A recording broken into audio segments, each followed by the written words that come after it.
আমার নামেন নামাইছি, নামাইয়া দোকানদারদেরকে বললাম বাইরে জুস আসেনি, কজন নাই, দধি আসেনি, কয় নাই, দধির দোকান কোথায়, কজন ওই মাথায়। এ হাঁটতে হাঁটতে বাচ্চা করে 2-3 মিনিট হাইটা যায় দধির দোকানের সামনে গেছে। দধির দোকানের সামনে যায় এই যুবকদেরকে দধি খাওয়াইছে। সবাই তো তাকায় রয়েছে, কেউ ভিডিও করে, কেউ তাকায় রয়েছে, সবাই দেখতেছে, কিন্তু কেউ কিছু বলতেছে না। ওই দেশে তো আলেম আছে না, তার কোনো কথা নাই, চুপচাপ আলেমরা হাঁটতেছে, আমি নিজে দেখেছি হাঁটতেছে, কোনো আবার শব্দ নাই। তা আমি দাঁড়ায় বন্ধ করছি, আমি প্রচুর মানুষ কাজ করছি, বড়রা কিল করিরও তো একটা ভয় আছে নাকি, বাট যদি আমার কিলাইতো কিছু করাটা ছিল করে। এতটি যুবক, আমি একটা মানুষ, একটা ফিকাফে 25-30 জন যুবক। তো দেখলাম সাহস যদি আল্লাহ দেয়, ইমান আমল যদি আপনার ঠিক থাকে, ইমানের পাওয়ারে আল্লাহ তাআলা আপনাকে সাহায্য করবেন, এই ঘোষণাটা আল্লাহ, বুঝছেন? তো আমি যুবকদেরকে নিয়ে দধি খাওয়ানো শুরু করছি দোকান থেকে। যুবকেরা খাবে না, তারপর দিছি, খাওয়াইছি, খাওয়াইতে খাওয়াইতে এর মধ্যে দিকে আরেক গ্রুপ এসে হাজির, আরেক দিক থেকে ফিকে আরেকটা। তো আমি বললাম আপনারা খান, আমি ওনাদের সাথে দেখা করে আসি। আবার সেদিকে গেলাম, যে যুবকদের সামনে দাঁড়াইলাম, দাঁড়ায় বললাম, কি রে যুবকেরা, ও ভাই রে ভাই, তোমার বাবা মা কেউ কি দুনিয়া থেকে মরবে না, তোমরা মারা যাবে না, দেখি ঠিক হচ্ছে? কই না হুজুর, জবাব তাড়াতাড়ি দিচ্ছে, কই না হুজুর, তো এটা বুঝাও যে করতেছো, শাস্তি কি কম হবে না বেশি হবে? এরা চুপ করে গেছে। পরে বললাম নামা, নামাইছি, না বললাম আমরাও দধি খান, দধি খান, দধি খাই, আর 2 গ্রুপের ওয়াজ করলাম। আর বাজাইবেন নি, কইছি না হুজুর, এটা কি ভালো হইতেছে? কইছি না হুজুর। আর বাজাইবেন না তো? এবার নিজেরে নিজেকে কানে ধরে হুজুর আর বাজাইতাম না। আমি নিজে চিন্তা করলাম, আজকে আমার বাড়ির সামনে দিয়ে একটা গেছে, আমার কানে আওয়াজ আসছে, আমার বাড়ির সামনে গেলে এগুলো বন্ধ করে দেয়। আল্লাহ আল্লাহ মাফ করুন। আপনার নির্বাচনী প্রচারণা অথবা কোন ওষুধ কোম্পানির বা কোন খেলাধুলার কোন প্রচার গেল, আল্লাহ আমাদের মাফ করুন, বেশিরভাগ সময় আমার বাড়ির সামনে দিয়ে বন্ধ রাখে, বাড়িটা পার হয়ে আবার শুরু করে। তো আজকেও ঠিক আমি বাড়িতে মেহমান অতিথি আসছে, আমি জানাজা যাবো গুলবাহা, এই একই অবস্থা, আমার বাড়ির এখানে এসে বন্ধ, আমি মরছি বন্ধ করে দিচ্ছি, আর চলবে না।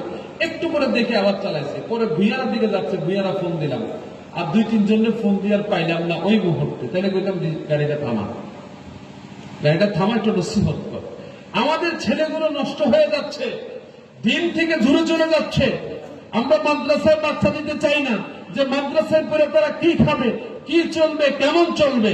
কিন্তু বিশ্বাস রাখেন, মাদ্রাসায় আপনার ছেলে যদি সঠিকভাবে পড়ে, সঠিক ইলম যদি শিখে, আল্লাহ যার দায়িত্ব নিয়ে যায়, তার দায়িত্ব কারো কাছে থাকা লাগে, কারো কাছে থাকা লাগে। এজন্য সন্তানদেরকে দিন শিখাবেন, দিনের পথে সন্তানদেরকে নিয়ে আসবেন, এতে ফজিলত হবে আপনার। তারা রাসূল আরবি সাইয়্যিদুনা মুহাম্মদ রাসূলুল্লাহ সাল্লাল্লাহু আলাইহি ওয়াসাল্লাম কষ্ট করে দিন বুঝাইছেন, দিন শিখিয়ে দিয়ে গেছেন। আমরা কি রাসূলের বাহিরে চলার জন্য, না রাসূলের কথা মতো চলার জন্য? কারাকার রাজি আছে? আর একটা হাত উঠে কষ্ট দিয়েছে আপনাদের, আল্লাহ ডাকেন না, আল্লাহ জোরে ডাকেন না, আল্লাহ আমাদেরকে কবুল করেন। জোরে বলে আমিন, আওয়াজ করে বলে আমিন। হাত নামান বাজান, আপনাদেরকে এই মেসেজটা দিয়ে যাচ্ছি, যদি আনুগত্য করেন তাহলে আপনি ওই মানুষগুলোর সঙ্গে জান্নাতে থাকবেন। আপনার আমার সঙ্গী হবে সেই মানুষগুলো, 1 নাম্বার নবী, 2 নাম্বার সিদ্দিক, 3 নাম্বার শহীদ, 4 নাম্বার সালেহীন। আর যদি আপনি অনুকরণ করেন তাহলে আপনার ভালোবাসা আপনি পেয়ে যাবেন। তো যার সঙ্গী হবে নবীরা, সিদ্দিকরা, শহীদরা, সালেহীনরা, যার প্রতি ভালোবাসা থাকবে আল্লাহ, সে কি ভালো থাকবে না খারাপ থাকবে? এই ভালো থাকতে চাই না খারাপ থাকতে চাই? তাহলে আমরা বিনীত অনুরোধ করবো, আরজ করবো, বিহাতে বাজার রে, নিজের ভুলগুলো নিজের কাছে আছে নাকি নাই, জানা আছে নাকি নাই? আজকে রাতে শোয়ার সময় বুকে হাত দিয়া বা 2 চক্ষু বন্ধ করে চিন্তা করবেন, গত 1 মাস রোজাগুলো কেমনে রাখছি, মিথ্যা কথা বলছি নাকি বলি নাই, খারাপ পথে গেছি নাকি যাই নাই, কি কাজ করছি, ভালো করছি না মন্দ করছি, আমল বেশি করছি না নেক আমল বেশি করছি না বদ আমল বেশি করছি, এগুলো বললে কি বের হবে নাকি হবে না? হয়ে যাবে, হয়ে যাবে। তাহলে নিজেকে ঠিক করার দরকার আছে নাকি নাই? এই রোজা ঠিক করার হচ্ছে ফিতরা কাফারা। রোজা ঠিক করার কাফারা কি? ফিতরা। জোরে বলেন নাকি? এই গুনার কাফারা, গুনার কাফারা হচ্ছে 1 নাম্বার ইস্তেগফার। 1 নাম্বার কি? ইস্তেগফার। 2 নাম্বার, আল্লাহ রাস্তায় কোরবানি করা। তার রাস্তায় কোরবানি করা, আল্লাহ রাস্তায় কোরবানি করা। আপনি আল্লাহ রাস্তায় আপনার কোরবানি করবেন, আপনার মন নরম হবে, ইস্তিগফারের বরকত আপনার অন্তরে তাজাল্লি নুরানি বেশি হবে, আপনার উপকার হবে। আমি বিনীত আরজ করিব, রসুলের আদর্শ চলবো। সে রসুল কি দান কম করছেন না বেশি করছেন? রসুলের স্ত্রী মা খাদিজা দান সাদাকা কম করছেন না বেশি করছেন? আমার রসুল কি গরিব ছিল না ধনী ছিল? গরিব ছিল। আমার রসুল গরিব ছিল না ধনী ছিল? অনেকে বলে রসুল গরিব ছিল, কথাটা ভুল। রসুলের দাদার সম্পদের অভাব ছিল না, রসুলের বাবার সম্পত্তির অভাব ছিল না, রসুলের চাচাদের সম্পত্তির অভাব ছিল না। রসুল মা খাদিজাকে বিয়ে করছেন, সেখানেও তিনি অল্প মোহরনা দেন নাই, অনেক বড় ধরনের মোহরনা দিয়েছেন। আল্লাহু আকবার, জোরে বলেন আল্লাহু আকবার। আমরা তো মোহরনা দিতে এখন চিন্তা করি, একবারে কুচিমুচি করি। মোহরনা এত টাকা দিয়েন না, দিতে পারবে না। খাওয়াই না যে টাকাটা খরচ করে, নিজের বউরে মোহরানা কম দিয়ে ঠকা। এটা কেন জানেন? এটা কারণ হলো, বউর সাথে যদি কোনো কারণে সারাসারি হয়ে যায়, যেন কম দিয়ে তারা বাঁচানো যায়। বেশিরভাগ উদ্দেশ্য বর্তমানে এটা, ঠিক কিনা? আর যেখানে তাকওয়া আছে সেখানে মোহরানা 10 টাকা হইলেও সমস্যা নাই, সংসারে সুখ ছিল।